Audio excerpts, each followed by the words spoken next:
MDs, thanks for joining me today. We have a 2015 Mini Cooper 3rd Gen. We're replacing the sunshades here. They're all messed up, bound up, stuck, sagging, the whole thing. We're gonna replace the front sunshade and the back one as well. I'm gonna show you how to do it. Things first, we're gonna remove the 10mm bolts holding it in. There's 3 on each side, one there, one here. Same with the back, both sides here. The glass comes straight out after that. Take the front one out first, then the back one. We have the glass out, we can see what's going on here. It's definitely gonna need some new sunshade rollers here. Both of these are the same part number. And the retainer clip that holds these in breaks. It has these little ears that break on here. And this one has come completely unspun, and the clock spring in here is messed up. So it's just gonna need new rollers. Luckily, the new rollers come with this little clip that we're gonna have to replace that holds these in. This is the part number here, the 5410-9-451-245. And I open this one up and you can see it did come with these clips here that you're gonna need, and some other clips as well. This is also a good kit to order. Here's the part number here, 5410-7379-625. It comes with these little ends here. We'll be putting them on. And this little anti-friction stop here, and then also the pulleys. All right, once you get a little bit of slack, you can take this cable off the little pulley right there at the end. And we're gonna slide the old shade out through here, but first we have to remove these little end stops here. You can get a little pick or a pocket screwdriver, pop these out here, and this should be able to slide out.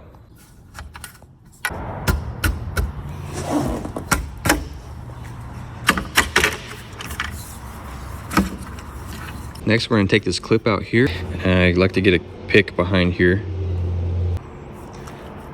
Just like that.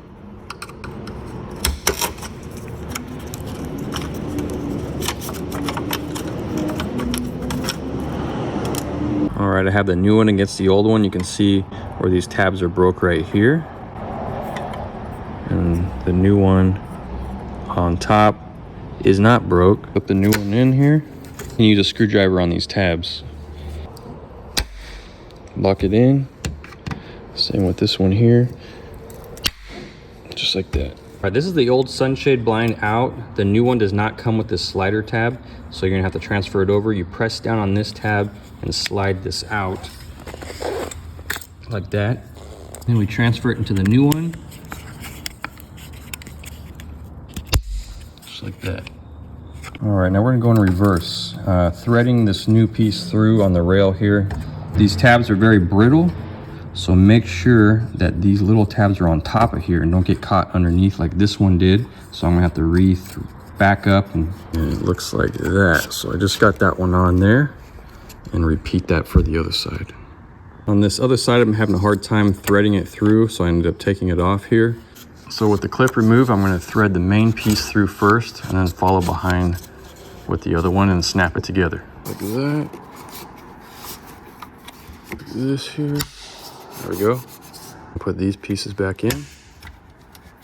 So you have the sunshade in. We're gonna roll this thing up like a fruit roll up, and we're gonna attach the cable to the pulley. All right, I've rolled it about 3/4 of the way. I've threaded the cable through the underside and through the pulley and up through the top. And we're gonna go around this reel, I haven't clipped it in yet, and stab it into this top portion here. I'm sure you've noticed we have a pin in here that's holding the tension of the clock spring internally. All right, so I have wound this cable past the pulley all the way up top here to here, and I gave it 1 revolution, and the cable is still loose right now. It's still loose. It's not under tension, but just so it has some slack. So when I undo that pin, it's gonna make everything nice and tight.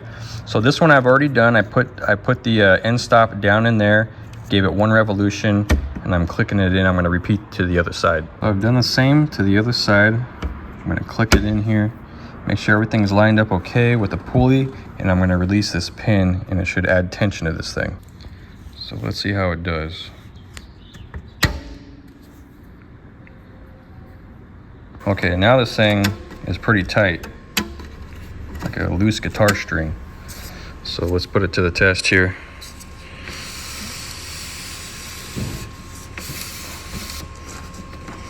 Feels good. No binding.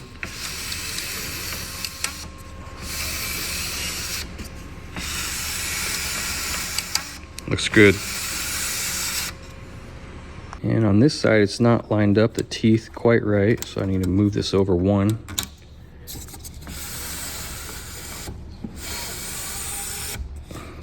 Looks good now. Now I'm just gonna put a little bit of lube on top of this track, and I'm gonna use like a Vaseline or something thick, just a little bit, because you don't want it leaching onto this here, especially during hot days and it gets on here, it'll wick its way through and it'll leave a stain. So I do here right on the top, there's a little pulley. You can put a little bit down to the pivot point or the bushing part, not the actual pulley itself, but where it rides on the pin, and inside of here as well. It's time to go back in with the glass. Before I do, I like to clean the seal, the perimeter seal here, pretty good, just with a damp rag. And then also put a light coat of like a Vaseline on it, and then rub it in. You know, nothing too thick, just so it makes a nice watertight, waterproof seal for when it rains. Go down and tighten these bolts down, going back together. Leave everything kind of loose and snug so it sits into place. The back glass goes in first, then the top one here, the front. And then you want the front of this lip of the glass slightly under the seal, and back here slightly above this one, and vice versa with the back here. Now to clean the glass, everything works great. Thanks for joining me today. We'll see you on the next video. Happy motoring to you.